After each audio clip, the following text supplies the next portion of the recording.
So thank you, Marie-France. Thank you, Free Assange, Belgium.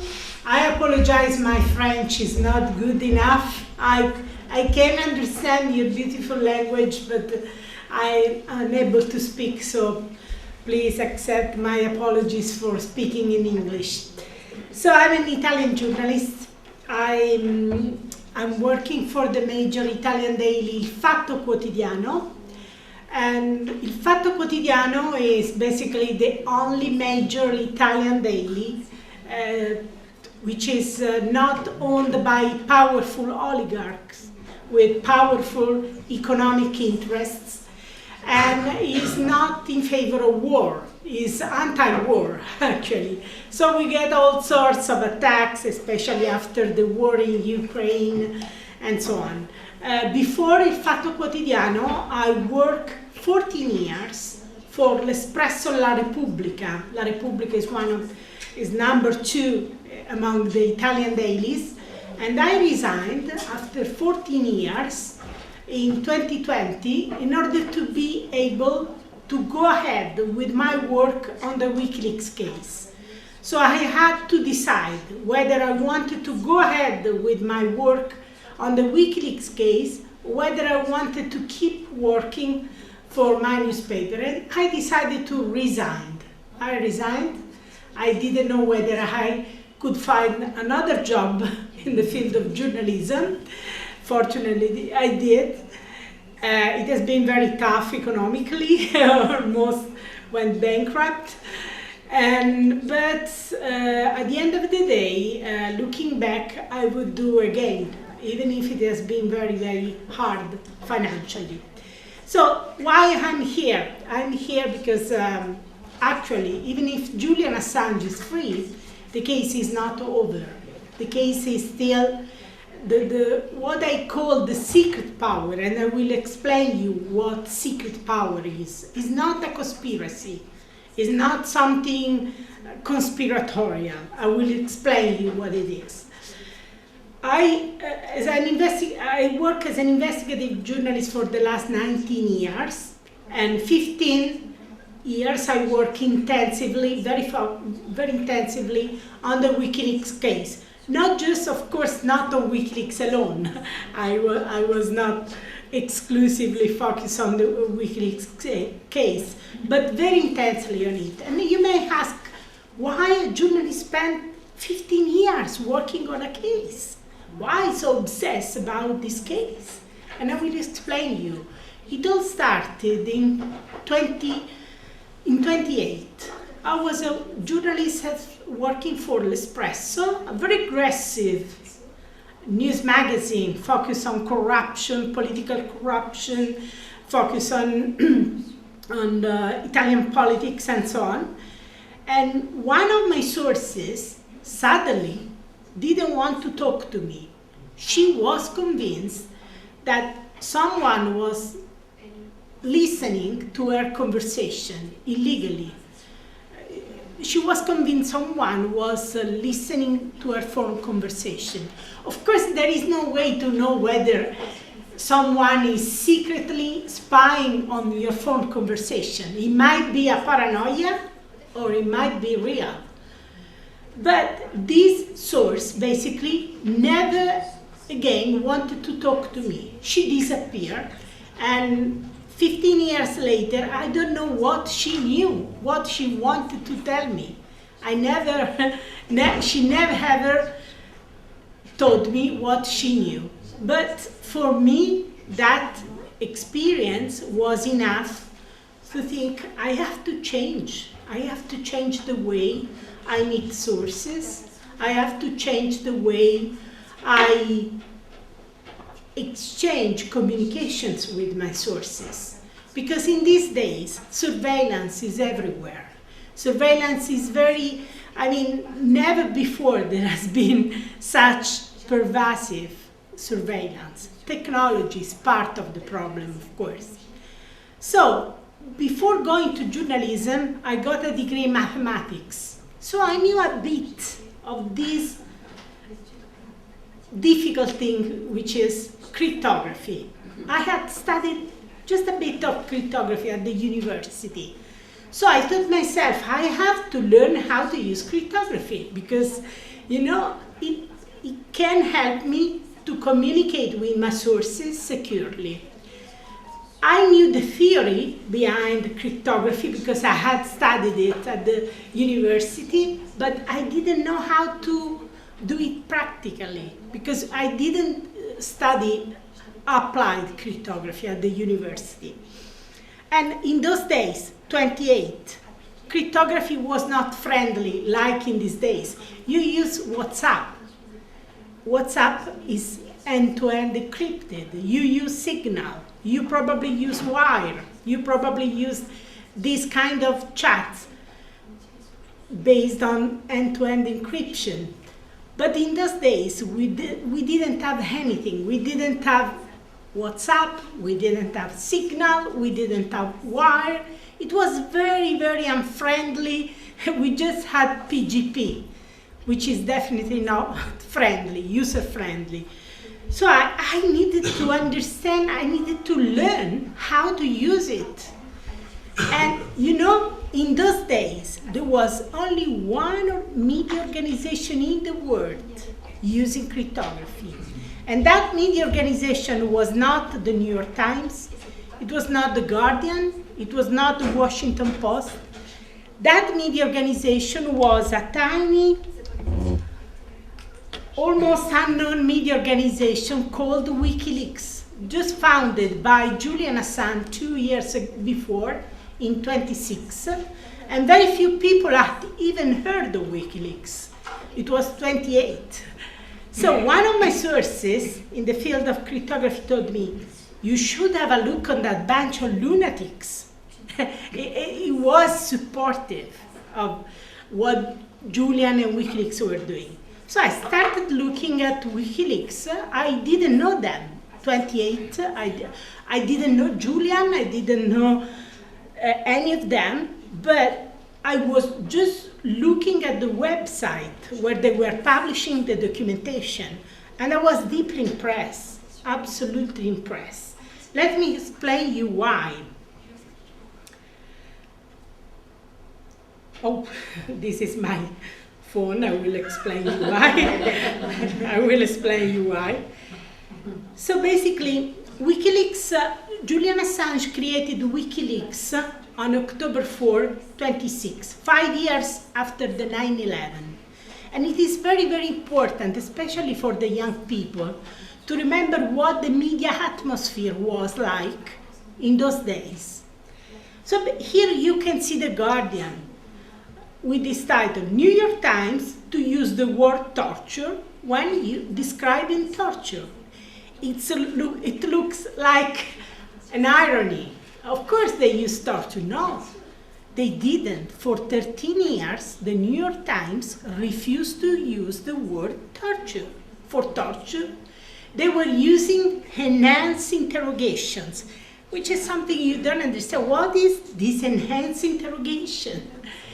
It was torture, very brutal torture, and after 13 years, they finally used torture when describing torture.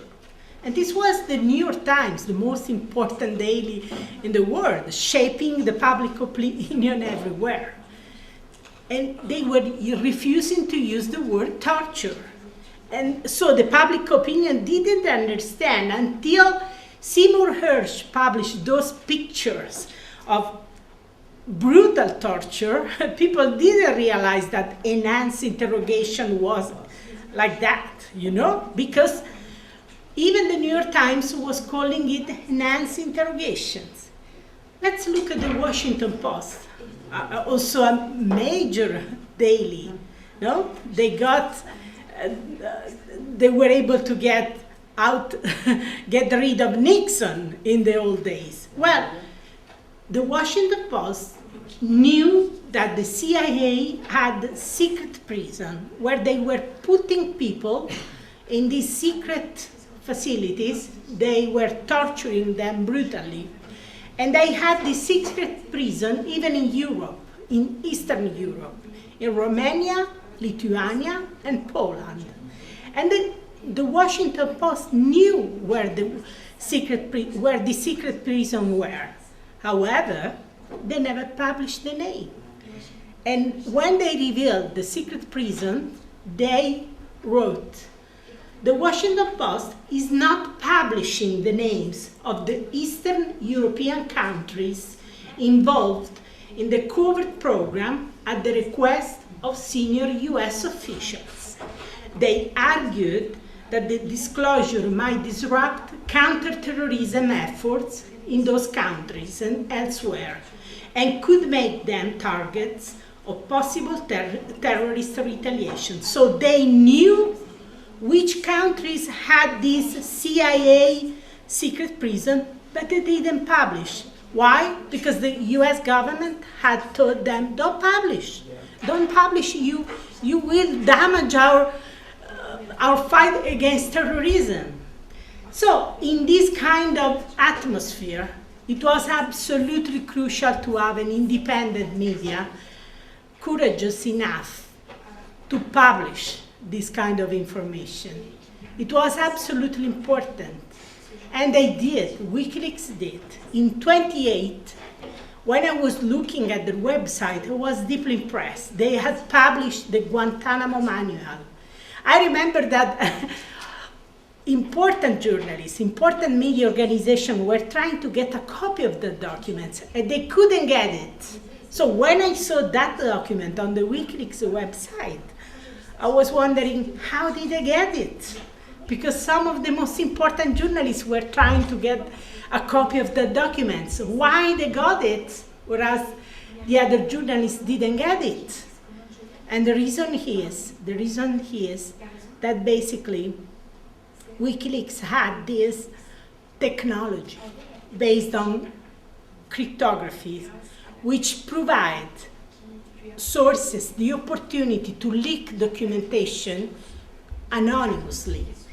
So in those days, with all these brutalities, torture, secret prison, extraordinary rendition where the CIA was going around the world kidnapping people secretly, I mean, this kind of brutality produced dissidents, produced people who maybe were not willing to go out publicly, but in the darkness of state secrecy, they were willing to leak this information anonymously, sending these documents anonymously to WikiLeaks, thanks to the encryption. So this technology was crucial. These sources knew that WikiLeaks was giving an opportunity to the source to use this kind of technology protecting their anonymous leaks. Whereas the ordinary media, the traditional media, were keeping using mobile phones, emails, and the sources could be identified. But it was not just like for this. It was not just a matter of technology. It has never been only a matter of technology when it comes to WikiLeaks.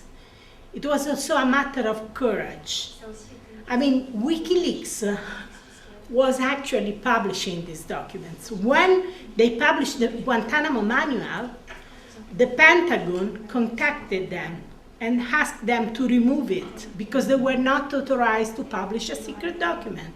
That's secret documents. And they said, no, we won't remove it. So you need a lot of courage to tell no to the Pentagon. These are very, very dangerous. They're very dangerous people who can make you disappear in the middle of the night. So you had not just a revolutionary media organization using cutting-edge technology. You had even courageous people willing to risk, willing to have the courage to expose very dangerous organizations like the CIA, the Pentagon, and so on. So sources could see that if they leak secret document to WikiLeaks, WikiLeaks had the courage to publish them, not to put and to hide them. That's very important, because you can have the best, you can have the best sources in the world. But if you as a journalist don't have the courage to publish what the sources sent to you, well, it's useless, So it was a mix of two important factors: the technology, cutting-edge technology, cryptography, and courage, the human factor, courage. And in those days, courage was really courage, because the CIA was going around kidnapping people, torturing people, So I was deeply impressed, and I told myself, I have to learn from them. I absolutely want to learn from them. So I started building trying to understand who they were, where they were, and so on. I started establishing the first contacts. Then, in the middle of the night, in 29, they called me in the middle of the night and they said, "We are WikiLeaks." And I was sleeping. I was in bed, very late in the night, very hot and sticky night in July in Italy. And they said, "We are WikiLeaks." Okay, I could barely understand what was going on in the middle of the night. So you have 1 hour, you go to your computer, you download the file, and because we will remove it. If you don't download it in a matter of an hour, we will remove it because it can be intercepted.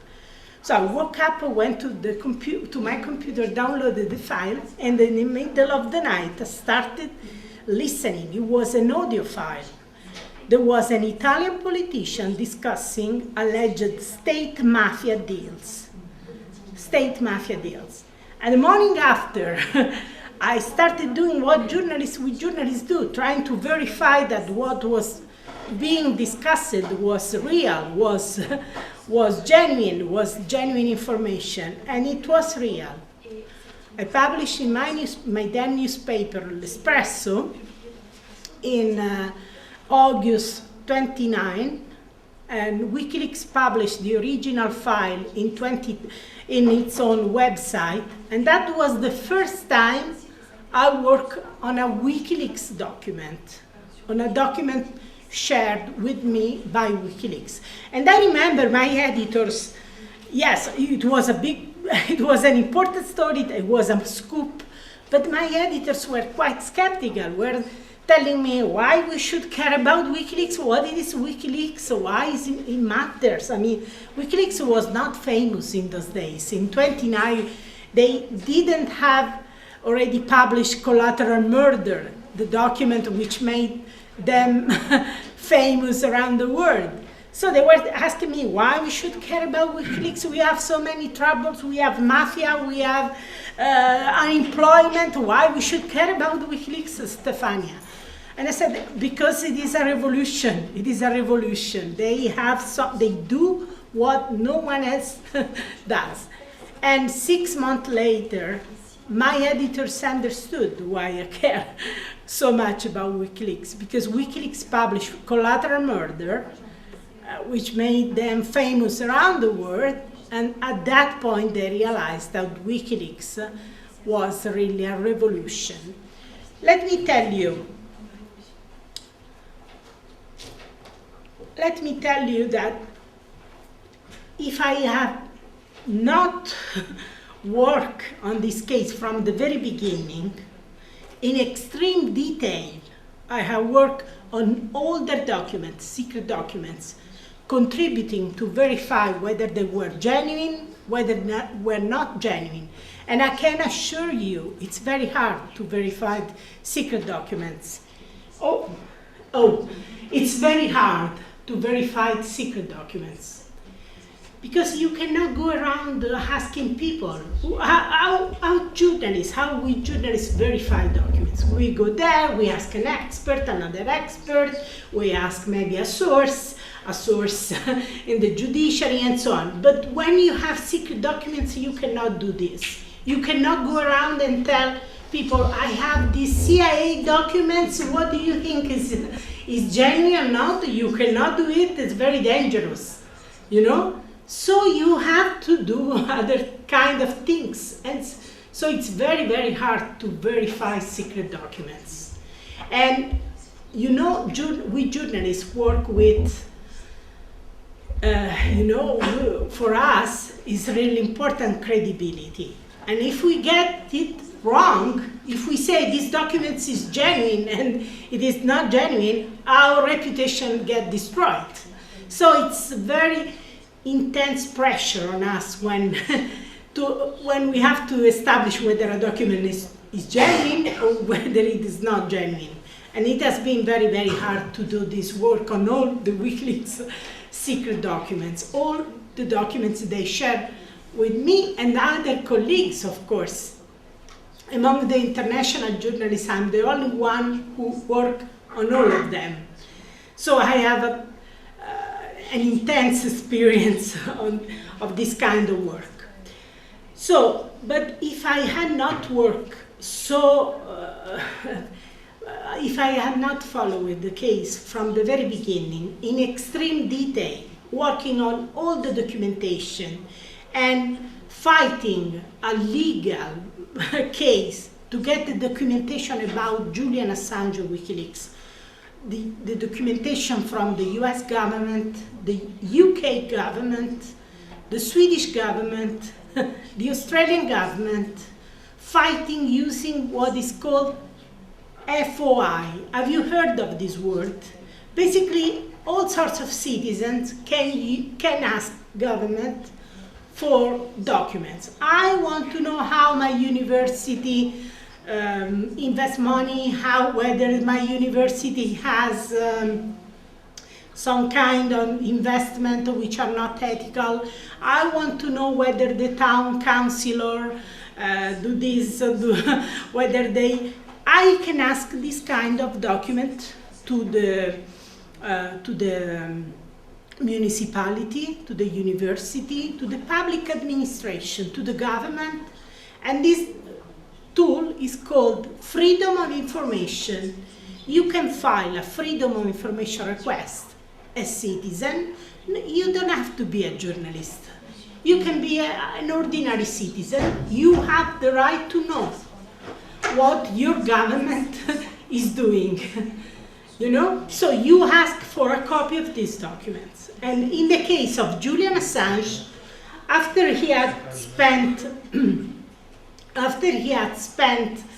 5 years under investigation in Sweden, then I will explain you why. After he has spent 5 years under investigation in Sweden, and he was basically in limbo. In Sweden, he was not charged for rape, but it was not even, the investigation for rape was not even dismissed. So he was kept in limbo, where he was not charged, but the case was not dismissed. So at that point, I told myself, I have to investigate what the hell is going on in Sweden, because why this investigation doesn't make any progress. And I couldn't understand why there was no progress at all. And since I'm an Italian journalist, I had no sources inside the Swedish judiciary. So the only tool I could use was this FOI, Freedom of Information. So since 2015, 10 years ago, I started fighting to get this documentation about Julian Assange. I'm still fighting after 10 years. And I'm still having lawyers trying to get this documentation. You need lawyers because it doesn't work that you ask for the documents to the state and the state release you the documents. No, you ask for the document, they say, haha, we won't give it to you. And you can say, okay, I will never get these documents, let's give up. Or you can say, I will sue you, and let's see whether you you are allowed to deny me these documents. After all, there is laws, there are judges. Let's see whether you can deny me these documents. And this is what I've been doing since 2015 in US, UK, Australia, and Sweden. And I will tell you what it came out of this. So I have worked in extreme detail on this case, and if I had not done this work, I would have never believed what I have seen in this case, because nothing has been normal in this case, nothing at all. This is what, for example, this is what happened to my phone. It was secretly opened too while I was meeting Julian Assange inside the embassy in London. You know, someone opened into my phone secretly while we were talking, while we were meeting. They were filming us. They were recording our conversation. This is Julian, this is me inside the embassy. They took access to all my electronic devices while I was in the embassy. But if you ask me, this is nothing if you compare what happened to me to what happened to Julian. Julian really experienced a real persecution. He was basically, he was put into the condition of going, there was a legal case in Sweden. He was put under investigation for 9 years. Then he was charged. He was charged by the US authorities for publishing the secret documents. For the first time in US history, the Trump administration used the secret law, which is basically the Espionage Act, never used before, to bring journalists to trial for publishing documents. Never before. For the first time in history, the Trump administration used this law to charge Julian Assange. His life, his freedom was destroyed. I never experienced anything like that. If I compare my situation with his situation, we published the same documents, and I experienced intimidation. Yes, I experienced intimidations. I experienced espionage, you know, but nothing compared to what Julian experienced. They took the best years of his life. They took 14 years of his life. Now he's free, but no one will give the best years of his life back to him. He's free, fortunately. And let me tell you, without our campaign, without our work, in different roles, me as journalist, you as activists, politicians, unionists, artists, without this public pressure, he would not be free. He would be gone. It was only because we forced with a campaign, the legal team, of course, the Julian Assange legal team, it was only thanks to this collective work in different roles that he's free. And this tells you a lot. This tells you that resisting, fighting is worth. It is really worth. And we can win it. We can change the world, really. We don't believe it. Many people tell us, do you want to change the world? The world will remain the same. It is not true. The world does change a lot. You know, otherwise I wouldn't be here. A woman, you know, speaking to the public, doing a profession. The world has changed. Look at the women's rights. Look at the minority rights. The world has changed, and it has changed because the public opinion put pressure on the powerful. And this is what happened with Julian Assange. We did force the United States government to give up at the end of the day. Thanks to the legal team, Julian Assange legal team, thanks to the public pressure, thanks to the campaign, thanks to the journalistic work. It was a collective fight. So this is one of the documents of my FOIA litigation. It tells you a lot of the secrecy surrounding this case. It's completely censored, completely. No? This is during the litigation and the British tribunal, they give me these documents in this way. And this documents is not about Julian Assange, it is about 3 journalists, Christine Ruffson, the current editor of WikiLeaks, Sarah Harrison, the WikiLeaks journalist. She's no longer working for WikiLeaks, but she's the journalist who went to Hong Kong to help Edward Snowden to find asylum, to seek asylum. And Joseph Farrell, another WikiLeaks journalist who has worked with WikiLeaks since 2010. So Ken Loach, in his foreword to my book, he says, this book should make you very angry. It is the story of a journalist in prison and treated with unbearable cruelty for exposing war crimes. This is what the case is about. It's about a journalist and a media organization whose only fault was exposing war crimes, was exposing torture, was exposing killing by drones. And the determination by British and American politicians to destroy him, and the quiet connivance of the media in this monstrous injustice. Because the mainstream media have been part of the problem, unfortunately, have run a campaign against, have demonized Julian Assange.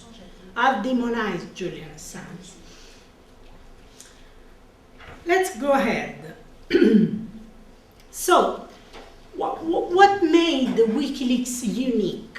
What they did that no one else did? Basically, if we focus on newscast, the kind of newscast we can watch as we have dinner, the kind of power you can see is the visible power.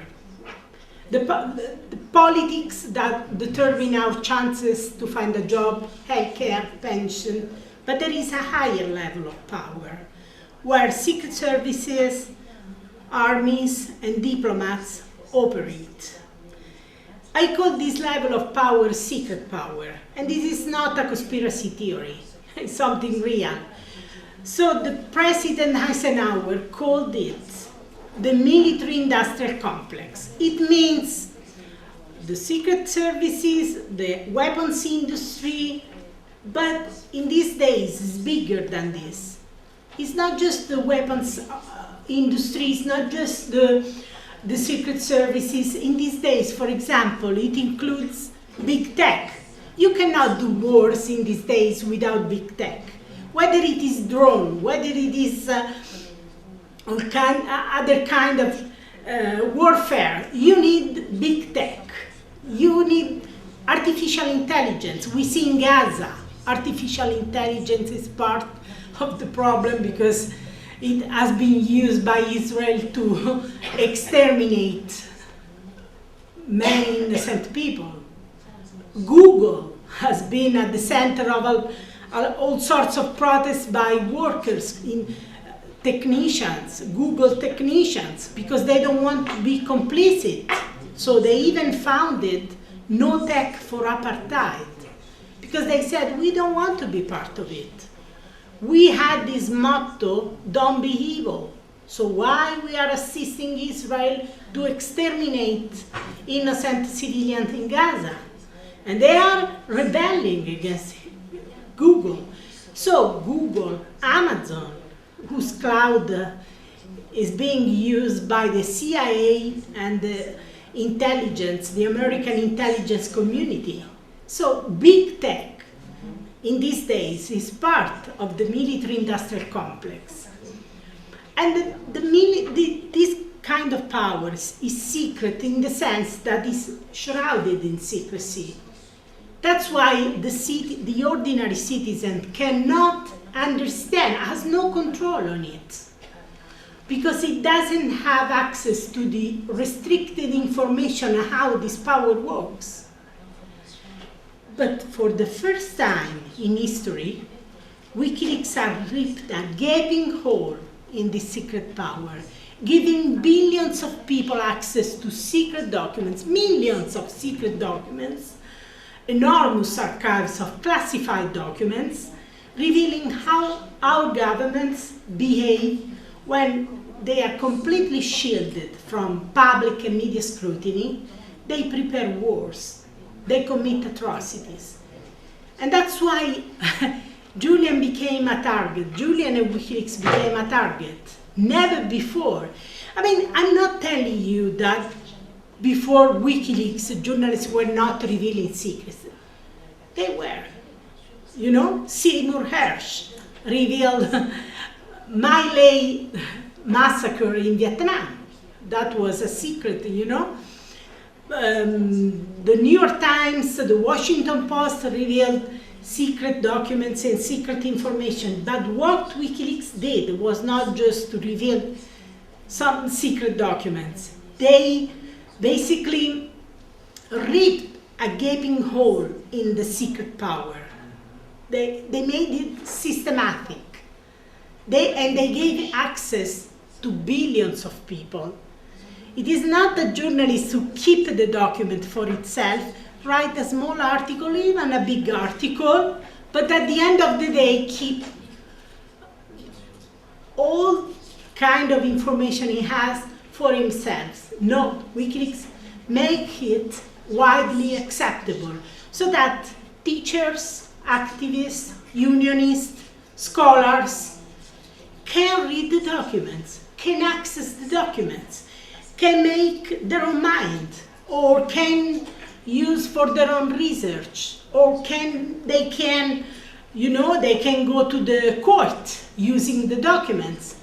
So this way, this choice to make information democratic to everyone, to every ordinary citizen, empowers entire communities. Because you don't need a privileged access. You don't need to have a friend who is a journalist. Can you share the document with me? No, the documents are widely available, so everyone can read them. Everyone can check. Let's check how that journalist is reporting on that war. Let me read. I have the documents, I have the media report. I want to see whether the journalist censored something. I want to see whether the journalist exaggerated some part, or whether he didn't cover certain part. So it empowers you as an ordinary citizen. You are no longer passive. You can work yourself. You can access this document. So it is a democratic process. And you may say, but this is dangerous because these are secret documents. So there must be a reason why the state doesn't want that the ordinary citizen read these documents. Well, in a sense, not all secrets are alike. There are secrets which are legitimate. If I reveal the security measure of a nuclear power plant, well, there might be some terrorists, there might be some person who want to use this information to attack, to plan a terror attack. But the kind of documents revealed by WikiLeaks are not these kind of secrets.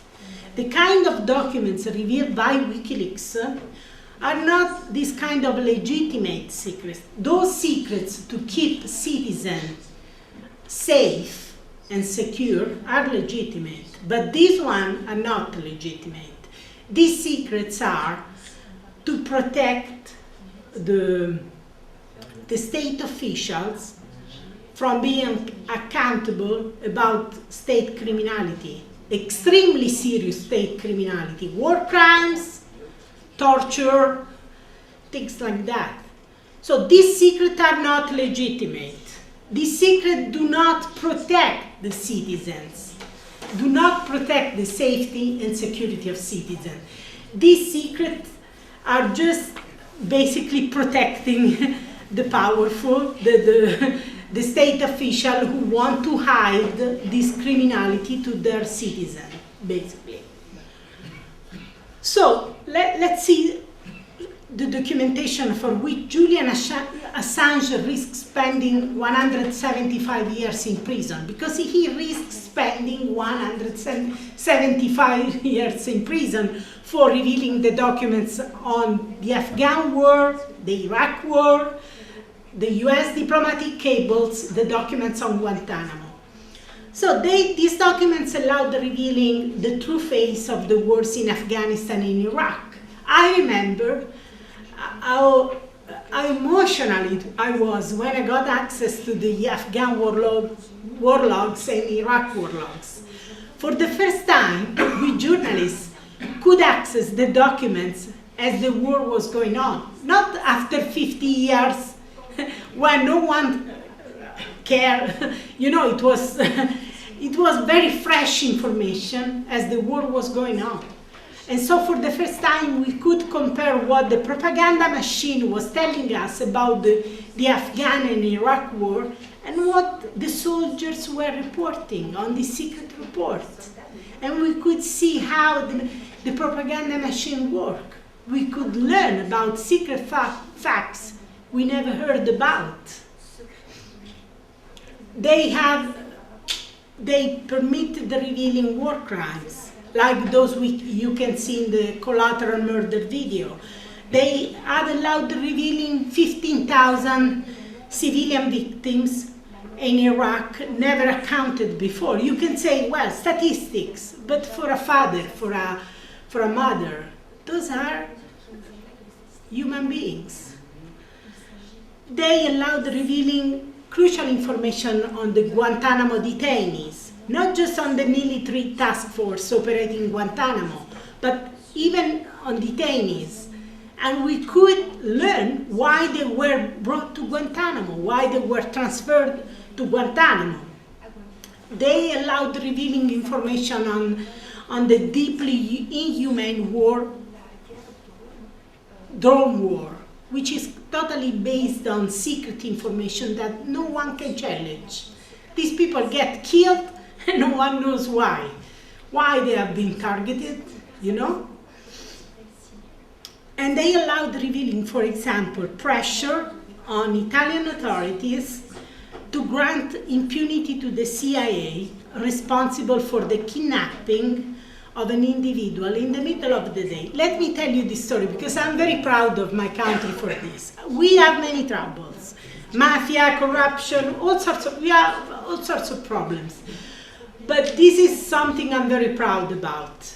So in 23, an individual, an Egyptian who had obtained asylum in Italy, Milan, was kidnapped in the middle of the day in front of everyone. And basically, our prosecutor had put this individual under investigation for alleged terrorism. And the person under investigation disappeared in the middle of the day. So our police, the judicial police, working with the judiciary, our prosecutors have a special police which works with the judiciary. So the police learned that there was where the guy had been kidnapped, there were people talking on the phone. So they said, well, if we get all the numbers, all the phone numbers in the area in which this guy was kidnapped, maybe we can discover who were the kidnappers.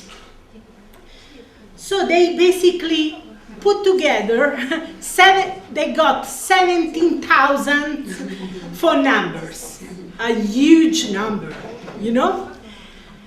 And they said, we cannot work with 17,000 numbers. We will never discover who they were. I mean, so they were lucky because the CIA had shared these tools with the Italian police to identify terrorists. And our Italian police used it to identify the CIA.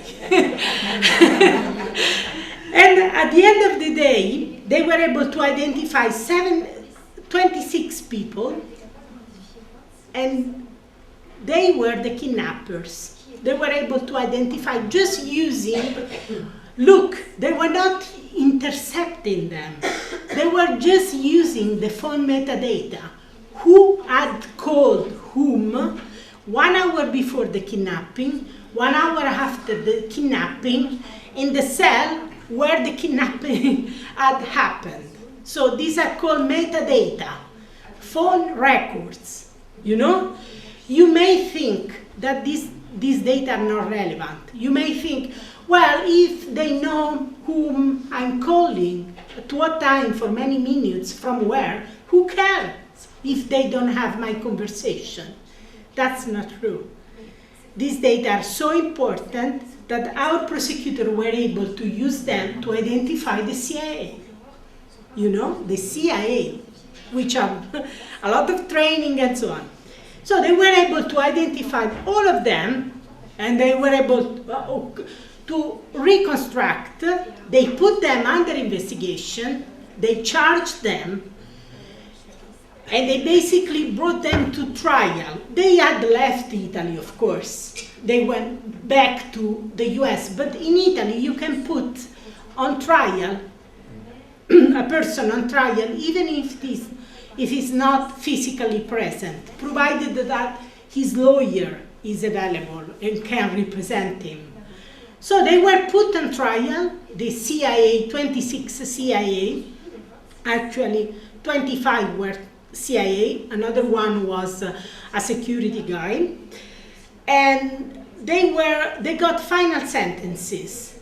Italy, the only country in the world where the CIA agents responsible for the kidnapping of this Egyptian guy were charged, were put on trial, and were basically convicted with a final sentence. No other country in the world did it.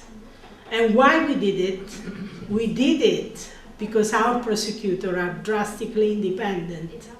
So there was no way to stop them. No way to stop them. So they got this final sentence for all the 26 CIA agents, but no one went to prison. You may ask me why, if they got this sentence. Because 6 justice ministers refused to send the extradition request to the CIA agents. So we could imagine what was going on behind the scene, that the US had put pressure on the Italian politicians, on the justice ministers, not to extradite the CIA agents. But it is one thing to think that this pressure might have happened. It is another thing to get the evidence, and that this kind of evidence is very hard to obtain. No one will admit it. You will never have a justice minister telling you, well, we got pressure, so we decided not to extradite them. But thanks to the WikiLeaks documents, we have this evidence. So we have the conversations between the US diplomacy and the Italian politicians, both from the left and from the right. Conversation like this, in the context of keeping our excellent bilateral relationship on sound footing, the ambassador explained Letta, a major Italian politician, that nothing would damage a relation faster or more seriously than a decision by the government of Italy to forward warrants for arrest of the CIA agents This was absolutely critical. And what did the Italian politician tell to the diplomats? You would expect the Italian politician telling them, well, we will forward the arrest warrant, and then you can do whatever you want. We cannot put a gun to your head if you don't want to extradite. No, they never said this. They said, talk, discuss the matter personally with Justice Minister. And they did. They discussed the matter with all politicians, all important politicians, and at the end of the day, 6 justice ministers refused to forward the arrest warrant, and the CIA agents never went to prison. So, without the WikiLeaks documents, we would have never got evidence, the smoking gun of this pressure. These kind of secrets are not legitimate secrets. These kind of secrets are not secrets to protect the citizens. They are not to protect our safety or security. These kind of secrets are illegitimate secrets to protect state criminality. And this is the kind of secrets WikiLeaks revealed. And it's not, it's not a coincidence, a pure coincidence, that no one was damaged by this revelation. No one was killed, no one was injured. The US government tried so hard to demonstrate, to tell people, oh, they put life at risk, they put lives at risk. And after 15 years, these documents were published. They were never, ever able to find a single victim. And you can imagine how hard they tried to get a single name of a victim killed or injured by this WikiLeaks revelation. They never found anything, any. Why? Because, as I said, these kind of secrets are not secrets to protect the security and safety. These are illegitimate secrets to protect state criminality. You have to reveal these secrets. And we journalists have no tools to reveal these secrets unless someone from the darkness of state secrets steps out and provides you the evidence, provide you the documents, and provide you the documents safely via an encrypted, protected platform, as WikiLeaks does. So, it is for this kind of revelation that Julian risks spending 175 years in prison. Had the US authorities won the extradition case against Julian Assange, it would have meant death, physical death, mental death, professional death. They did not win, but unfortunately, they did not lose either.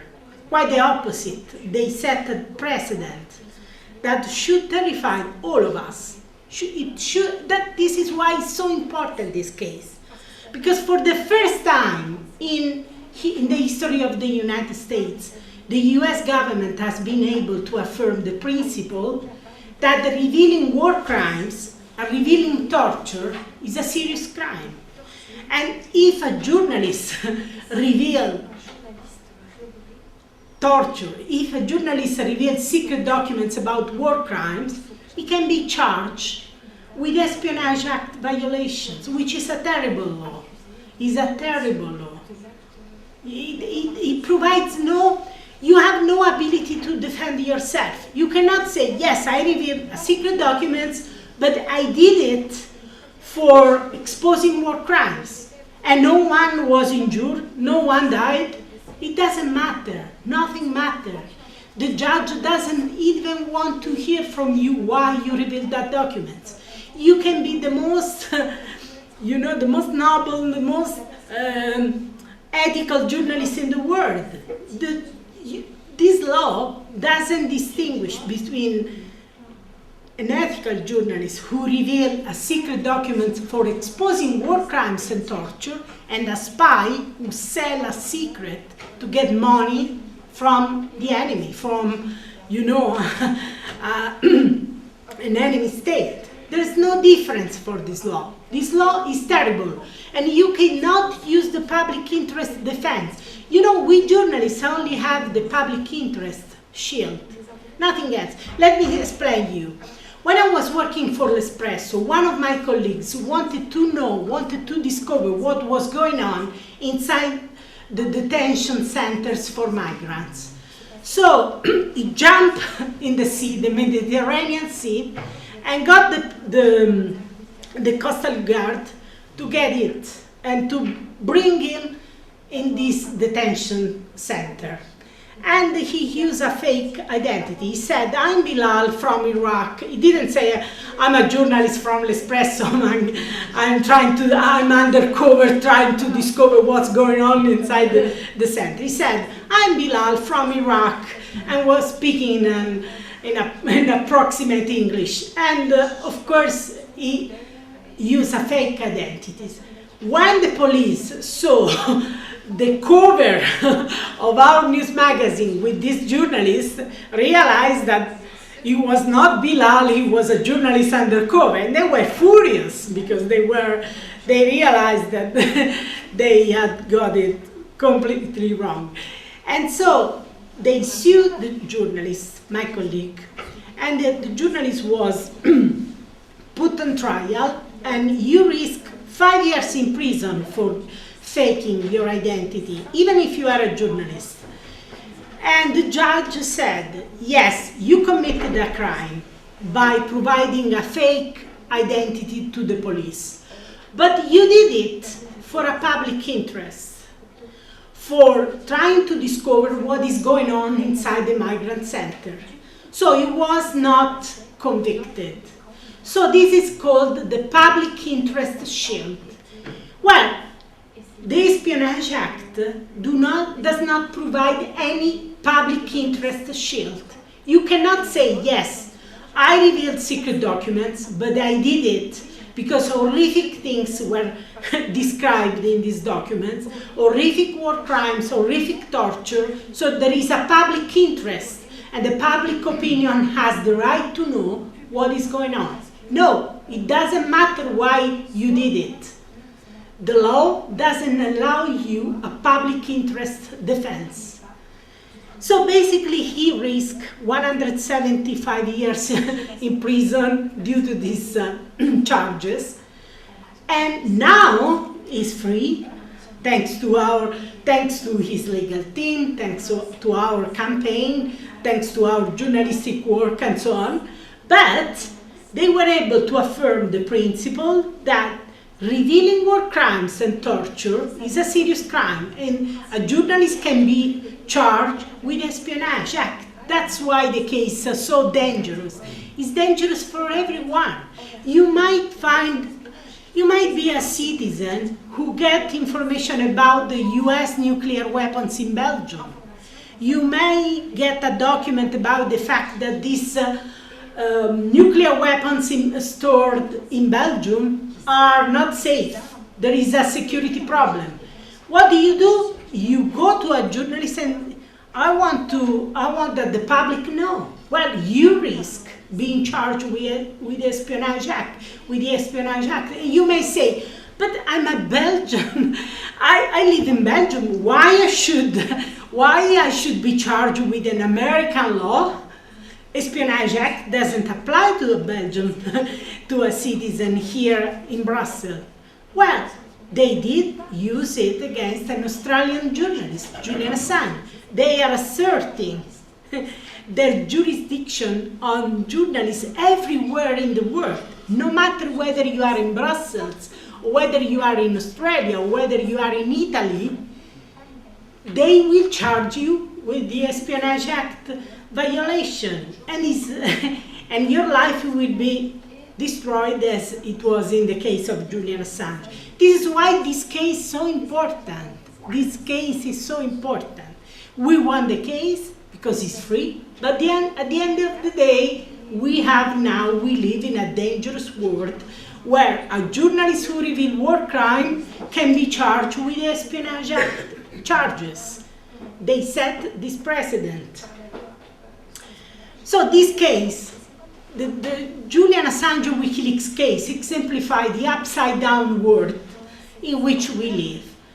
The war criminals exposed by WikiLeaks, they never went to prison. They are free as the air. They sleep peacefully at home with their children, with their relatives, while the journalists who had the courage and integrity to reveal their crimes has basically spent 14 years in detention, 5 years in Britain's harshest prison, and they risk 175 years, whereas they are free. They will never have a put in prison.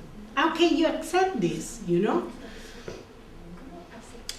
And the WikiLeaks case is not just about Julian Assange.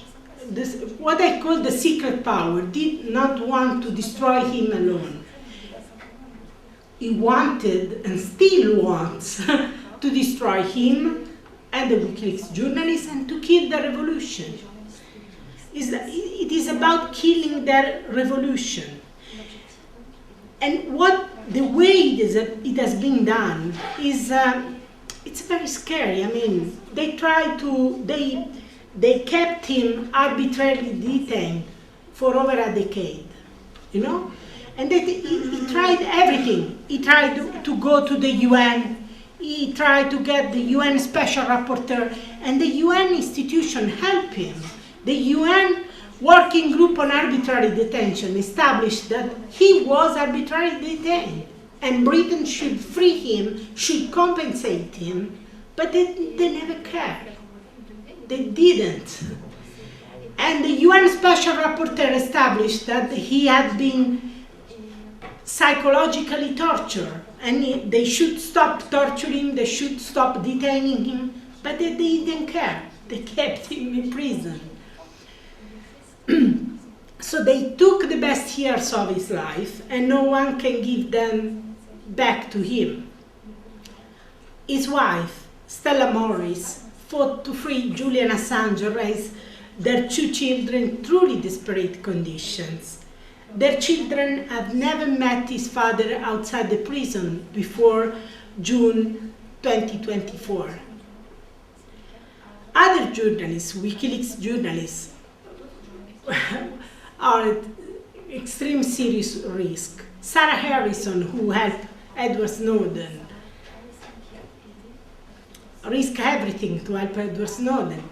Christine Ravson, which you can see, Joseph Farrell, I worked for over a decade under intimidation by this never-ending investigation by the grand jury. Let me tell you, I've been a journalist for the last 24 years. I have never seen an investigation on a media organization which goes ahead for over a decade.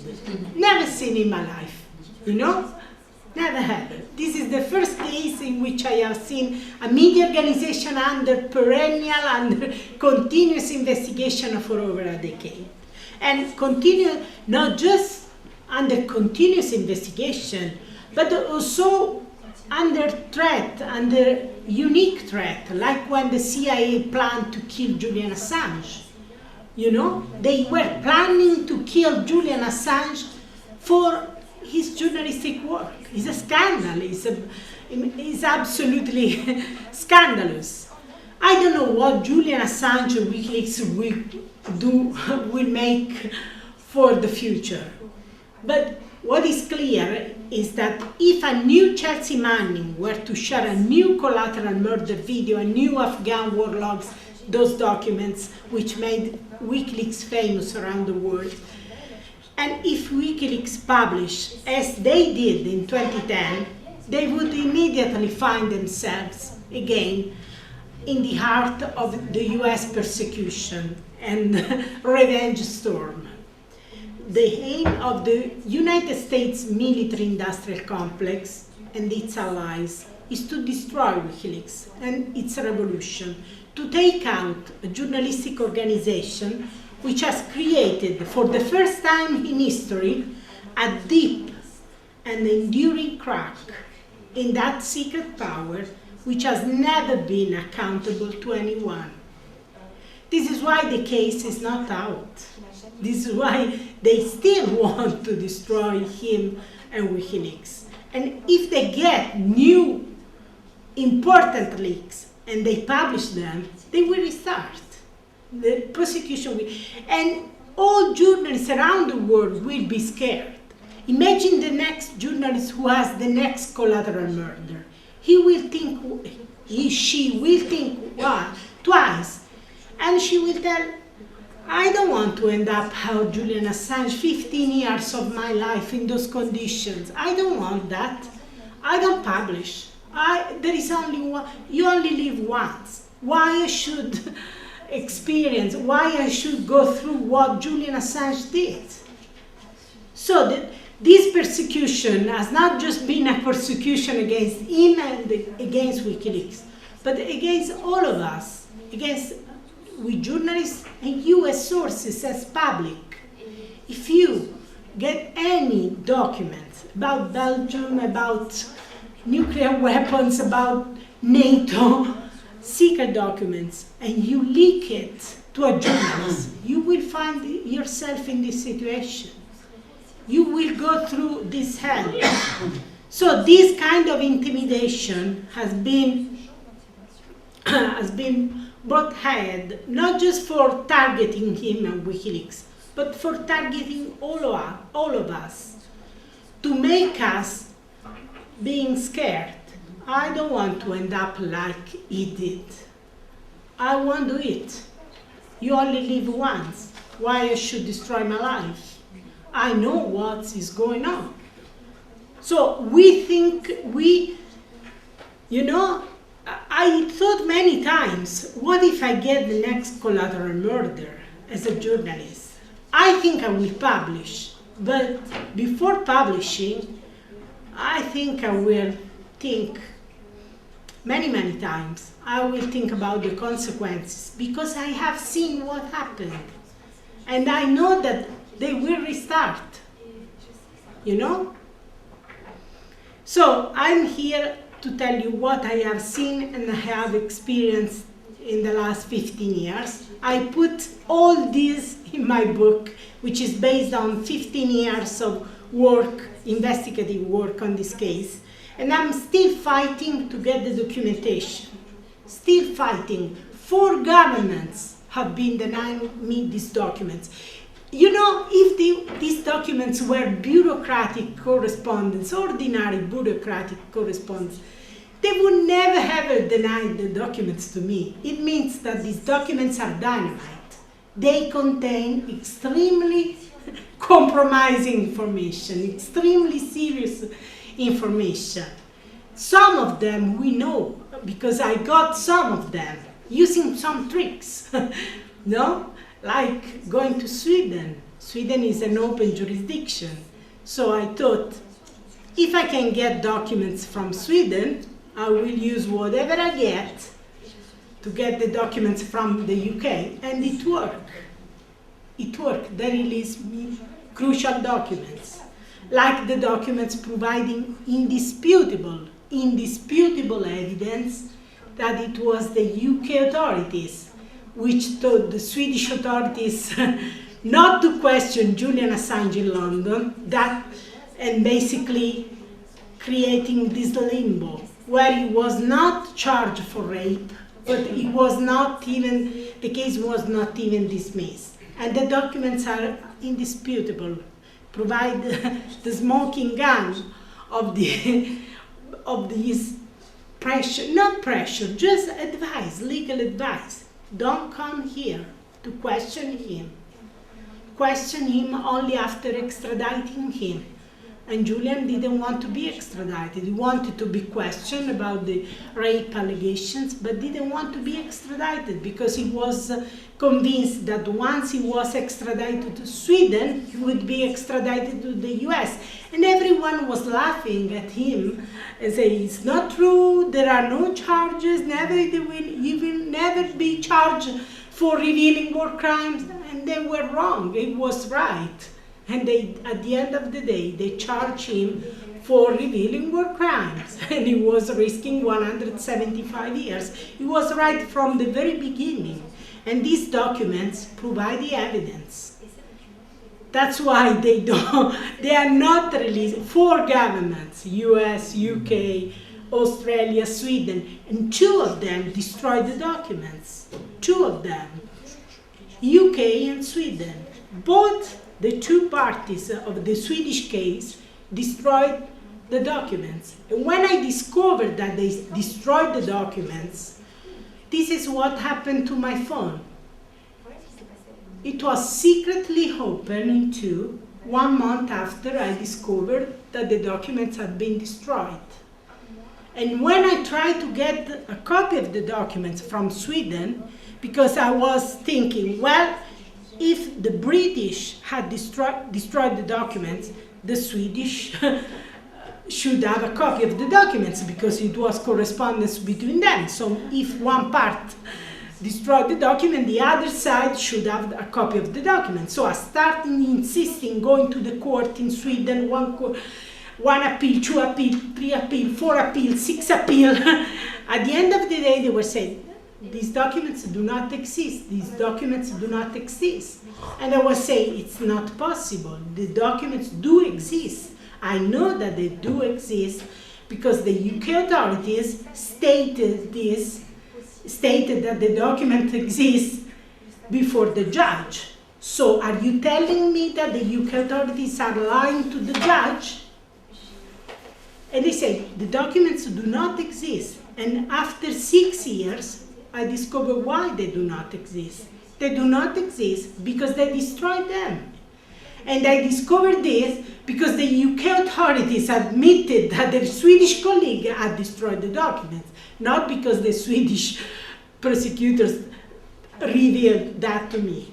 So 2 governments involved in this case destroyed key documents on the case. We will never know what the documents contain.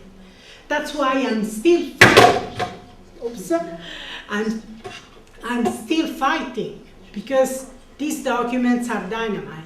They contain those who survived the destruction contain important documentation. And it is, you may ask me, but why do you insist? Now it's free. Why do you want these documents? Why you fight in court and in the tribunal spending tens of thousands of euros on legal fees to get this documentation?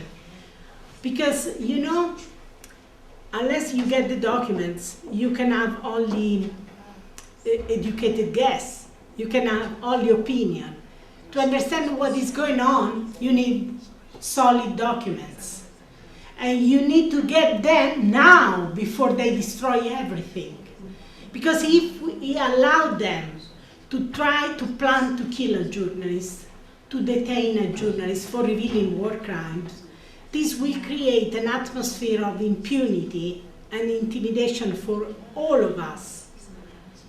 So we have to make them accountable. They have to be accountable for what they did. But unless we have the documents, we cannot do it. So we need to get the document before it's too late, before they destroy everything, you know? Thank you.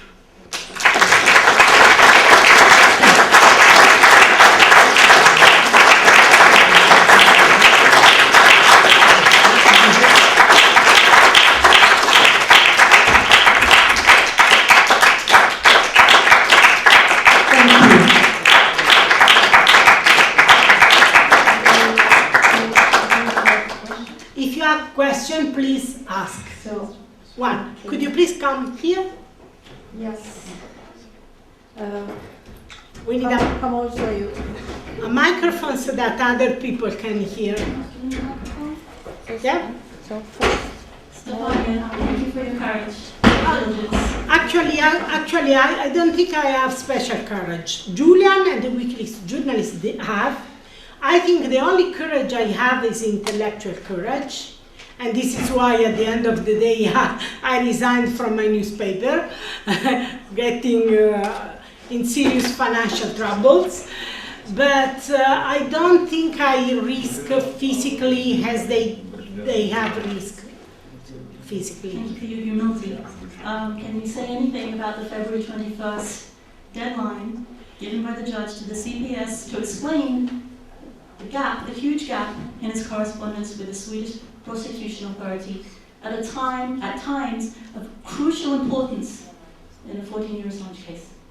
So, thank you for this question. Basically, she was asking whether I can tell you something about the fact that last January, a British judge ordered the UK authorities with the Crown Prosecution Service, which is the public authority in charge of the Assange extradition to Sweden and to the US as well.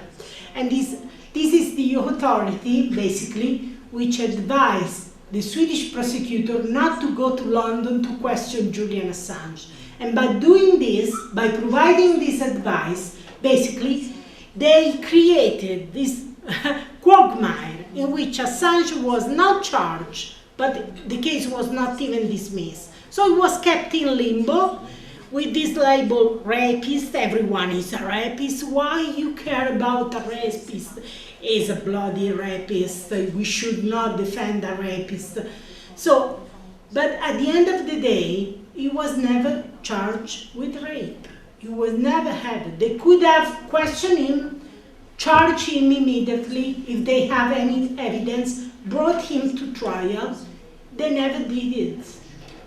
For 6 years, they refused to question him.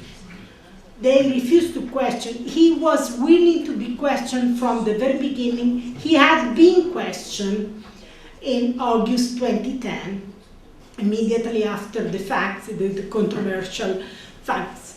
He had been questioned, and he was willing to be questioned, but the Swedish authorities were not willing to question him in London.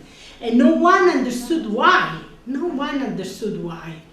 It was an Italian prosecutor who told me why the case doesn't make any progress. We have extremely good prosecutors. And I explained this prosecutor, the case doesn't make any progress because the Swedish prosecutors don't want to go to London to question him. And this Italian prosecutor told me, it doesn't make sense to me.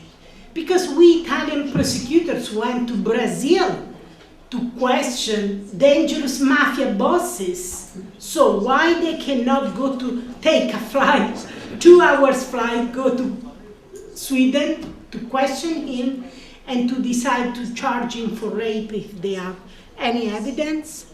And the prosecutor, and the prosecutor told me, you should try to discover why they don't want to go there to question him. And I said, I have no sources inside the Swedish judiciary. How can I do it? Well, you are the journalist. Try to find a way. And that's why I started asking questions, asking documents using FOI, the FOIA, the so-called Freedom of Information, which is the only tool a journalist has when she has no sources inside the judiciary or inside the government. You only have the Freedom of Information.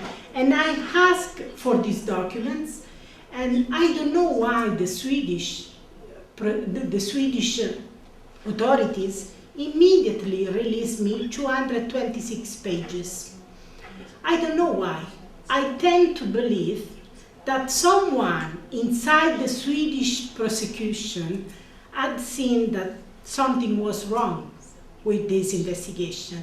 And the first journalist who asked them for the document, they released the document in a purely legal way. I think this is what happened. Or maybe they thought, she's an Italian journalist, who cares? She writes in Italian, who cares? Who will read her article? But they publish it in English. And since then, they stop any collaboration after I publish in English. So let me explain you and go to the question. After they released me these documents, Sweden released me these documents, it came out what was going on behind the scene. And what was going on was that basically the Swedish prosecutors didn't go to London to question Julian Assange because the UK authorities at the Crown Prosecution Service had told them, don't come here. Question him only after extraditing him. And so they had created this quagmire, this limbo, where Julian was not charged, he was treated as a rapist, he was never charged as a rapist, the case was never closed. So it was paralysis, a legal paralysis. So I used these documents to go to the UK authorities and ask them, please provide the full documentation, because the Swede gave me the documents. Now give me your documents. Say, no, we won't give it. And I said, why? Because this is confidential information. It's a confidential legal information. You have no right to get it. And they said, but they gave to me. It's their own investigation. So why you are denying me the documents? So I sued them. We went to trial. We went before a judge. And at that point, they started releasing me documents. 336 pages. And they said, this is the full correspondence we had with the Swedish authorities. So I started analyzing the correspondence. I discovered it was not true. It was not the full correspondence. Why I discovered this?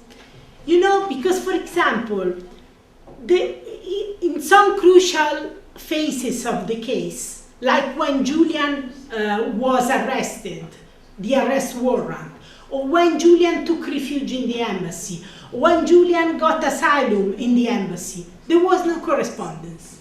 There were gaps in the correspondence. So I told them, look, it is not possible that this is full correspondence because there is no correspondence about crucial phases of the case. Mm-hmm. So there must be more correspondence that you haven't released to me.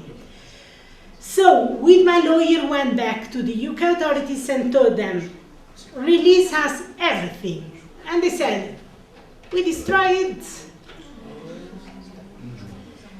At that point, we started a real crusade to try to understand what they had destroyed, why, and who had, on whose instruction. A month after I discovered the destruction of documents by the Swedish Prosecution Authority, I went to the embassy to talk to Julian Assange and explain him what I had discovered, what was going on, and I went there to discuss other matters as well. But I wanted also to discuss this. While we were meeting in the room, in the conference room, someone took my backpack, secretly got my phones, whatever, these devices, USB sticks, everything, and took pictures. They were idiots because they took pictures. Otherwise, we would have never discovered what they had done. But they took pictures of what they did, or what they had done. So when the police went to the headquarters of the company providing the security for the embassy, and they conducted a search and seize operation, they seized these documents, they seized these pictures, this video, and we discovered what had happened behind the scene. So, since I discovered the destruction of documents in 2017, I'm still fighting to try to understand what they destroyed, whether there is a way to recover the documentation, whether there are copies, because you know, it's very difficult to destroy electronic files. You can make 1,000 copies, 10,000 copies. It's very, very difficult. If it is hard copies, easy. You burn it, it's out. But if it is electronic copies, there must be copies. There must be a way to recover these files. you know, and since then, I'm fighting to get it. But the UK authorities were insisting that everything was fine, everything was perfectly legal, and they had just destroyed the files because the lawyer who had provided the legal advice on Julian Assange had simply retired. And so they had deleted his account. There was nothing untoward, nothing illegal for many, many years, 7 years they insisted. We went to court with my lawyer, my FOI lawyer. In 2023, a judge finally said, please provide the information on who destroyed what, why, on whose instruction. And they came out for the first time with a document saying that that was the policy for destroying the accounts of lawyers when they retired. So with my lawyer, we asked ourselves, so if it was a trivial policy, why not to tell us before? Why not to provide these documents for 7 years? I mean, if it was perfectly legal. So we went to we appealed again, and in January 2025, this year, another judge ruled in my favor, telling the UK authorities, you have not conducted the searches for providing information to this journalist. You should provide her the information of who destroyed, when, why, on whose instruction, or you should tell why you cannot provide her this information. So they had a deadline set by the judge, and the deadline to provide this information was February 21st. Now they have provided this information, and I plan to write what they have finally provided to me. So you will learn more about this saga, which has been going on since 2017. So I started the FOI, the Freedom of Information case, in 2015. 10 years later, I'm still fighting it, you know? 10 years later, you know? Initially, I paid myself because no one wanted to pay the legal fees. So everyone wants scoops. Every journalist and newsroom and media wants scoops. But when it is a matter to find the truth, no one wants to pay for the legal fees. So initially I paid myself from my own pocket. I was working for La Repubblica. I had a decent salary. So I paid myself initially, but when I got 6,000 of legal fees, I could not afford to pay for it. So I started looking for money, how to get money to pay legal fees. And I got a grant just for paying the lawyers. I'm doing this work completely for free, completely. And I can assure you it's very heavy work. Because you have to go to the court, you have to litigate, you have to follow the case. It's very time consuming. And I have to decide whether to pay the lawyers or whether to pay for my journalistic work on this case, on this FOI case. And since I have no money, I just pay the lawyers because otherwise I'm unable to litigate. So this is about searching, seeking the truth. The truth is very hard, and no one is, very, very few are interested in the truth. Very, very few. I mean, let me tell you one thing. Can you believe that it took an Italian journalist to do this work? Imagine if the British journalists had done this work about the Crown Prosecution Service. But why an Italian journalist has to do this work? You know, it's unbelievable. I do it because it matters. I do it because when Julian had spent years inside the embassy with his head collapsing, I couldn't accept that I was free and he was inside the embassy with his head devastated, and then he was in Belmarsh. And I told myself, it is a matter of conscience. I cannot, at least I have to find the truth. since I'm privileged that I have not been destroyed as he was, I have to, at least I have to find the truth. I have a debt, you know, at least I have to find the truth and save him, because I cannot accept that. We published the same documents, I'm free, I never had troubles. Yes, I had intimidations and so on, etc., but I never was put in prison, whereas his life had been destroyed. So I absolutely have to do it, because no one is doing it, you know? No one is doing it. Yes, we have a question and then another question. Yeah, I was just curious about the status of WikiLeaks right now. I have done all this work for my newspaper, working on the WikiLeaks documents on the case, but always working for my newspaper. So I cannot speak for WikiLeaks and tell what they will do. I don't know what they will do. It is their own life and decision. They have to, you know, even if Julian decides to spend a life swimming in the ocean, he has done more than anyone else, so he can enjoy life the rest of his life. He has paid a price which is unacceptable for everyone. What they will do, I don't know, but I think that basically the fact that they haven't shut down WikiLeaks, it might be that it may mean that in a way or another they will keep working, because otherwise why not to shut WikiLeaks down immediately after it was released or a few months later? I mean,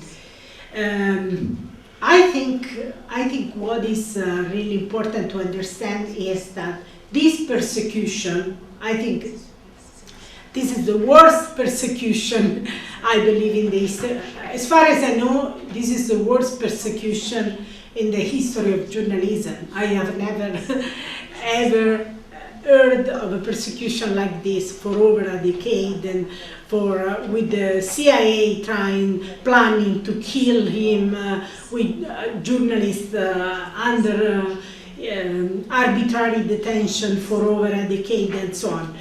I think they have done this, the US government and its allies have done this not just for him, but to terrify the sources. In fact, we don't have a source for Ukraine. We don't have a source for Ukraine. Why? We don't have a Chelsea Manning for Ukraine. Why? Because, you know, sources have seen what happened. Chelsea was put in prison for 8 years. She tried to kill herself 3 times. Edward Snowden has to live in exile, you know, after revealing tremendously important information, one of the most important journalistic source of all times. He has to live in exile. So sources have seen what happened to them. So I think they are thinking twice before providing the new collateral murder, the new documentation about the Afghan. So it is really hard whether we will have a new Chelsea Manning, whether we will have a new Edward Snowden. But, you know, at the same time, I'm optimistic, because I have seen the extraordinary courage at work. So now it is up to us to deserve this courage and to support it and to publish if we get the next collateral murder, and to take the heat and to face a persecution if we get the new collateral murder, if we get the new the new Snowden files, if we get the new Afghan warlords files. We have to take the heat and do what Julian Assange of WikiLeaks did. Please. Thank you very much for your work, and I like the title of your presentation. One thing you reminded me one thing very quickly before you question, very quickly. I want to show you one important very important document.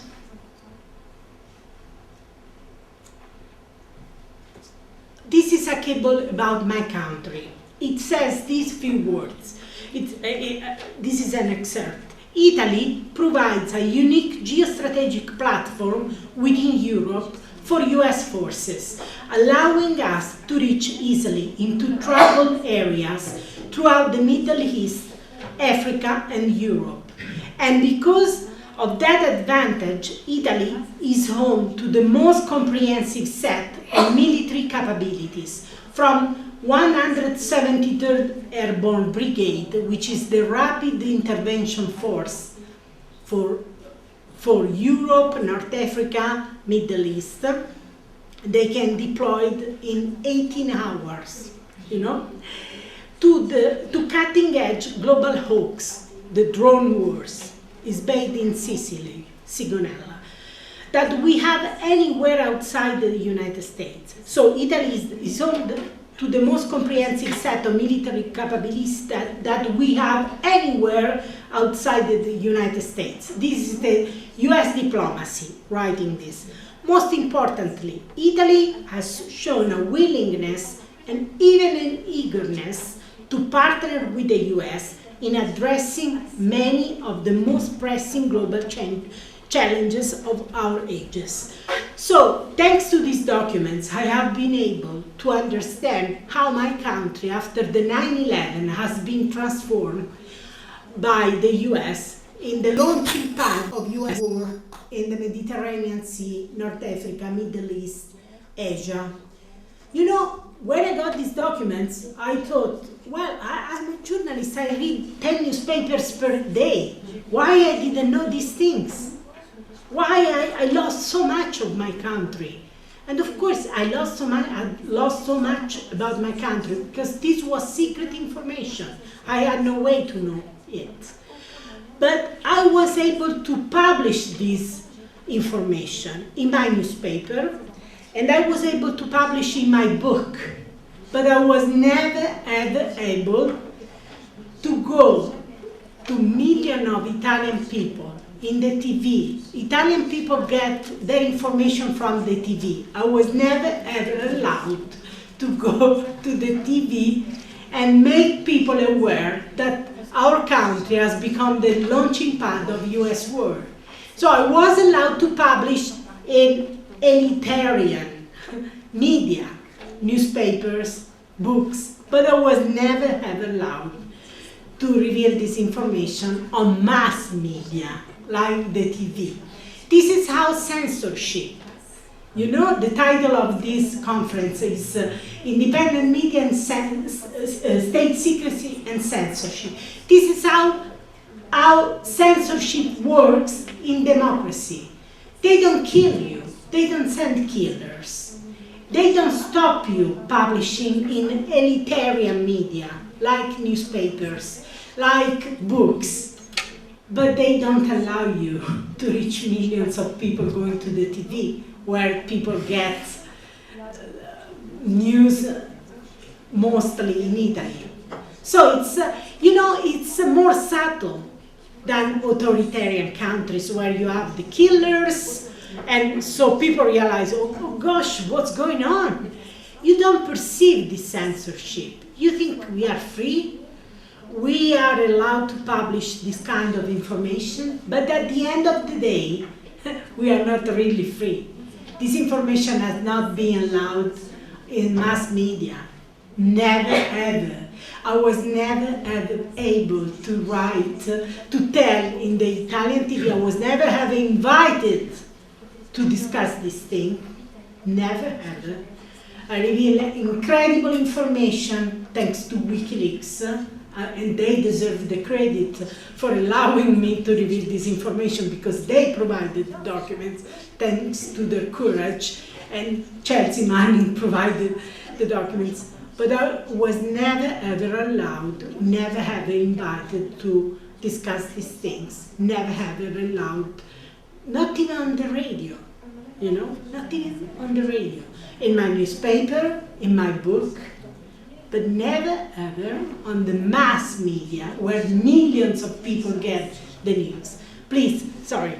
But I think with that note, I think it's going to change we talked about Italy and the case about the CIA guys. The CIA guys who did not, were not extradited. I would like to have more information on that. Americans are calling for abolishing the CIA.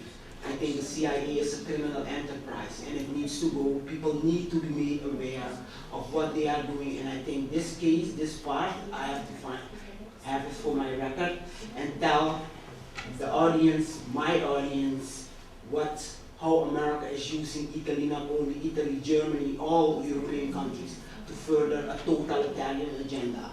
So the case, the prosecutors, proud of them. I would like to have some more information on the case, even if it's in Italian. I can translate. Well, I put the story, the details and the cables in my book, so okay, you can get it. Why your book is it in English? It is in English, okay. It is in Italian, in English, in Spanish, French, and German. So we're going to promote that book. Thank you. Thank you. Thank you.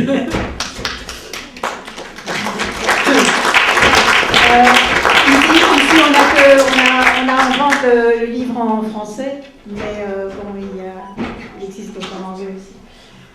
Qui va encore poser des questions? Other questions? Yes, please. Après, je prends mon tour.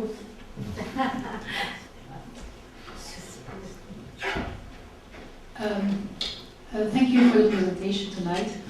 It was very interesting, and I think you should not minimize what intellectual courage is. And yeah, I think you have done a really great job. You're to WikiLeaks what Francesca Albanese is for Palestine.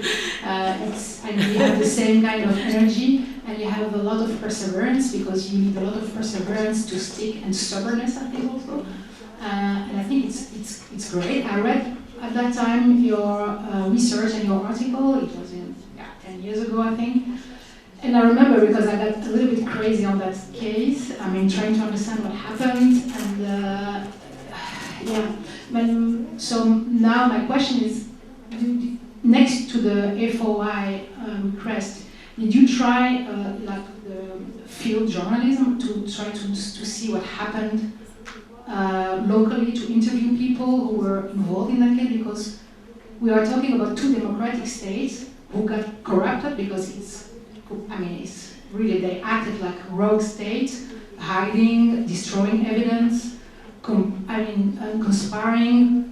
And I remember when you compared the British revelation with the Swedish one, you could see that Paul Close, who was the lawyer of the CPS, was really talking seductive with Marianne Nee, who was the Swedish prosecutor.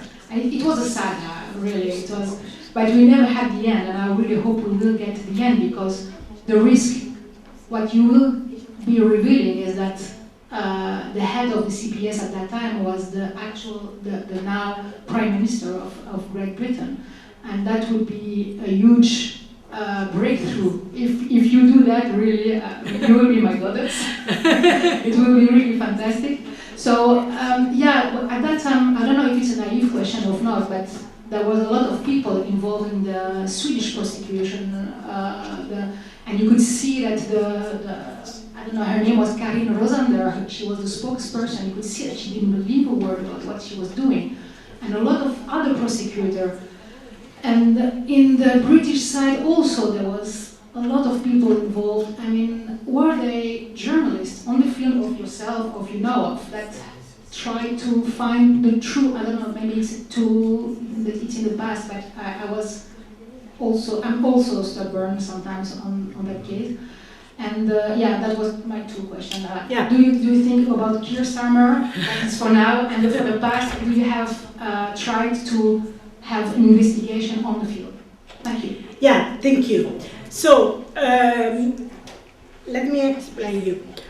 I asked many times whether people wanted to leak documents, wanted to provide information officially, and my work at this point is well known. So there are people in Sweden, in UK, in US, Australia, who are aware of this work. And if they wanted to leak, I have a secure drop protected by encryption. They could have leaked all sorts of things. They never leak anything.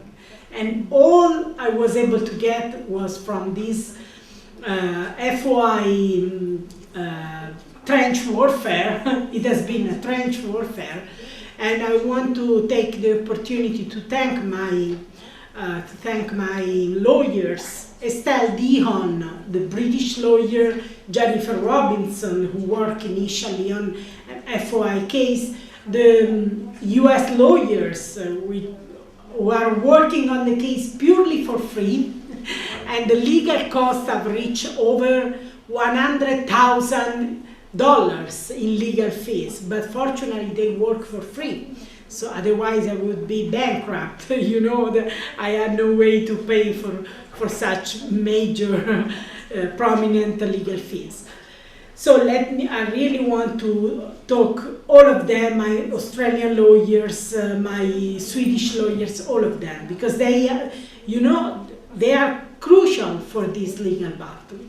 Let me tell you that no one ever leaked anything, even if I asked many times, even if I invited the leaks many times.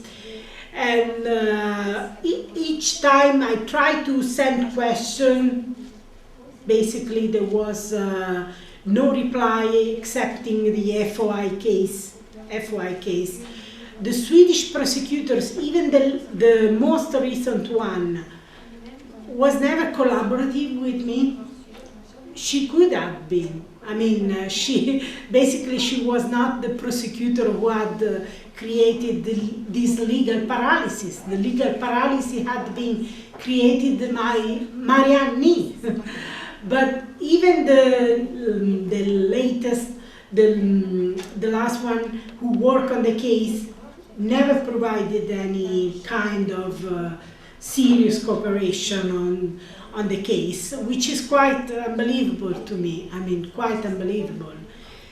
As for Keir Starmer, I have tried very, very hard to try to understand, because at that time he was the director of public prosecution.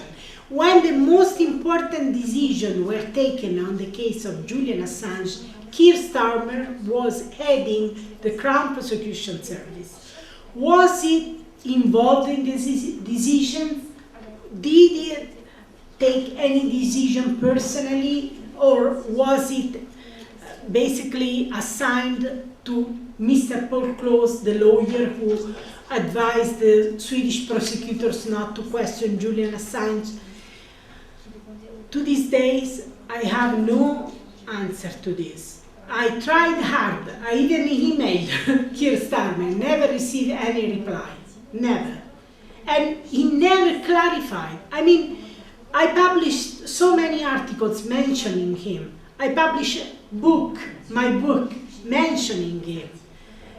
I mean, I can imagine that if he had no role in this case, he would have provided some explanation. He would have said, look, I have nothing to do with this case. The case was managed by the lawyers, the lawyers assigned to the case, exclusively by them. So I had no direct responsibility. He never said anything. He never replied to my emails, the ones I sent. I don't know, I tried so hard to get the documents, and now I think the documents, those which survived destruction, probably we have to find for the answers there. I hope that sooner or later we get a copy of these documents. Because as I said, these are electronic documents, so there must be a copy. There must be, you know, you copy things all the time. And this is such a high-profile case that many knew what was going on. So probably many were tempted to make a copy, and maybe to blackmail, or maybe to use it for political reason. I don't know. I mean, it was such a high-profile case, which has been going on since 2010. So I really hope that sooner or later I get a copy of these documents. I've been fighting as I can. I'm using all legal resources I can.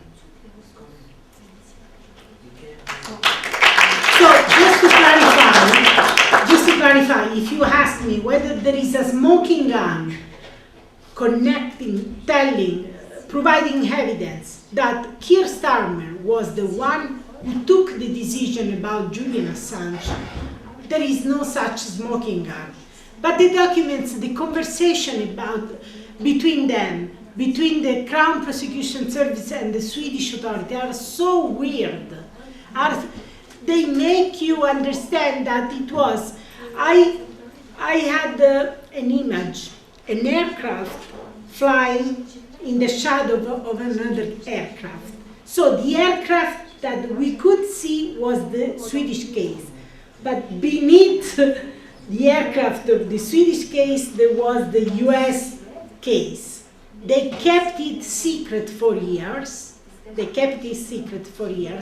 Then in 2019, the US charged Julian Assange. At that point, they had no reason to keep it secret.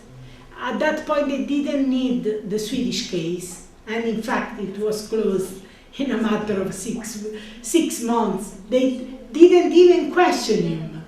They had the opportunity to question him. He was in prison. They could have gone there and talked to him and questioned him, interview him, and they didn't. In a matter of 6 months, closed the Swedish investigation in 2019 once and for all. Why? Because they didn't need it anymore. Now he was charged by the US, you know? They didn't need it anymore.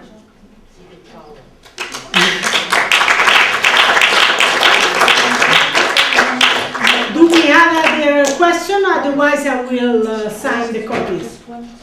Yeah, one small question if there is. I have a small question, but after Yeah. So I did my so it's just a small question. When Julian Assange signed a court in Samba Island, he says there is a contradiction between the First Amendment of the Constitution and the Espionage Act. And we know there is in the United States a campaign about the change of by Rashida Tlaib. And I don't know, because for several months I don't have any information about that, so I want to know if you think it's important and possible, and if you have information about that. I think it's really important that he get pardon. Why is so important? You may say, well, he's free. Let's close this fight which has been going on since 2010. Why so important? Because, you know, at the end of the day, the case is closed. The Julian Assange case is closed. We don't know what is going on about the other journalists. In theory, the US investigation about the other journalists at WikiLeaks, like Christine Rawson and others, and Sarah Harrison and others, could be still going on. We really don't know. But in the case of Julian, we know that basically in this case they cannot reopen, they cannot do anything, and he cannot search for the truth.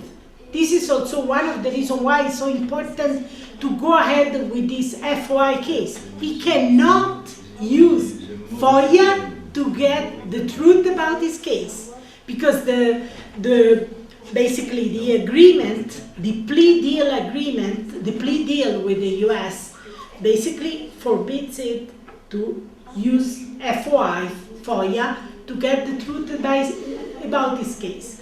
So someone should look for the truth, and I'm doing this. Why is it is important to have pardon?